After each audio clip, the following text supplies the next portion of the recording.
The 9-meter bronze statue of late former President Nelson Mandela, a major tourist attraction at the Union buildings.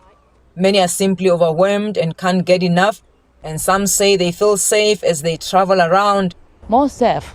Yeah, everybody look some people in the married, yeah, and a lot of children and a lot of people from overseas. Everybody is very comfortable from stand and to Mandela. But other local travelers beg to differ. You know, it's really scary. Even in the malls, it's really scary to actually walk about and, you know, not have somebody who's there with you. I mean, people are now talking about the fact that even when you go into the malls, you're going to the toilet, there are things that are happening. You know, people are being robbed. So it's actually really not safe. That's impacting on the visitors coming to South Africa. And basically, right around our country, people do not feel safe. They do have anti-gun laws and whatever. Nothing is being done for the safety, even for the locals.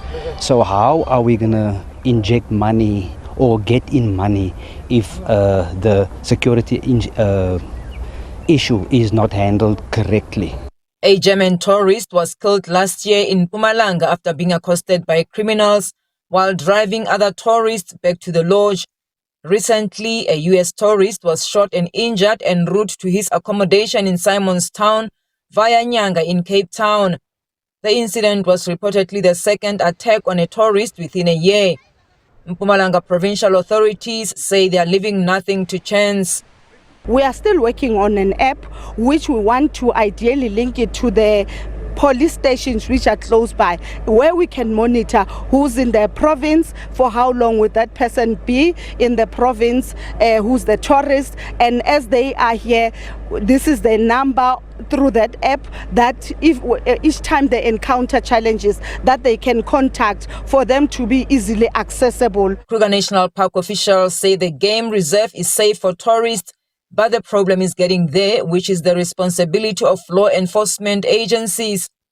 Police say they won't negotiate with criminals. SABC and all law enforcement agencies will be out in full force to maintain law and order.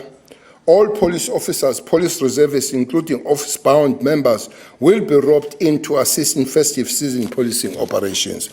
It is on the score that we want to give firm warning to criminals and those who plan to conduct themselves outside the law. According to Statistics South Africa, the tourism sector recorded more than 4 million tourist arrivals in the first half of this year. This was a significant increase from the 2.3 million arrivals between January and June last year. Meanwhile, the tourism department says it's planning a safety event next week in Mpumalanga. Mulimo Onemuto, SABC News, Pretoria.